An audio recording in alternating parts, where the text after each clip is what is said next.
निधी आणण्यासाठी राज्यामध्ये विकास कामांच्या संदर्भात निधी आणण्यासाठी आम्ही जातो, असं एकनाथ शिंदे यांनी आपल्या उत्तराला प्रत्युत्तर दिलं. माझ्या उत्तराला प्रत्युत्तर देण्यात की ते मोठे नाही आहे, ते मुख्यमंत्री जरूर आहेत, बरं का, मुख्यमंत्री आहेत, पण शेवटी दिल्लीमध्ये ते वारंवार का जातात? मी कालच म्हणालो ना, कोणाच्या हिरवळीवर बसून पाठीमागे गवत लावून येतात.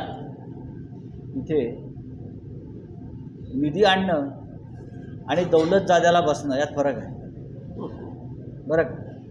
काय निधी आणला? महाराष्ट्रावर किती कर्ज आहे? मुळात देशावर कर्ज आहे. हे काय निधी देणार यांना? हे काय निधी देणार? निधी त्यांना मिळाला तो आमदार आणि खासदार विकत घेण्यासाठी मिळाला.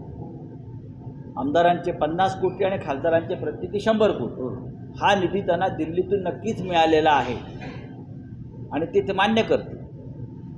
तेव्हा या राज्याच्या घटनाबाह्य मुख्यमंत्र्यांनी निधी संदर्भात फार चर्चा करू नये. मग तुमचं निधी घोटाळा जो आहे तो आम्हाला उघडा करावा लागेल. मुंबई महानगरपालिकेची 90,000 कोटीची तिजोरी कोणी लुटली?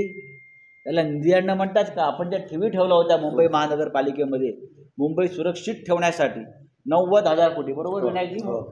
90,000 कोटीची तिजोरी ज्यांनी रिकामी केली, या मराठी माणसाची जो ठेवा होता ते म्हणतात आम्ही दिल्लीतून निधी आणला. या महाराष्ट्राची लूट चालू आहे. महाराष्ट्राचा प्रत्येक उद्योग बाहेर जातो आहे. हे काय महाराष्ट्राच्या विकासाच्या गोष्टी आहेत का? कसला निधी आणताय तुम्ही?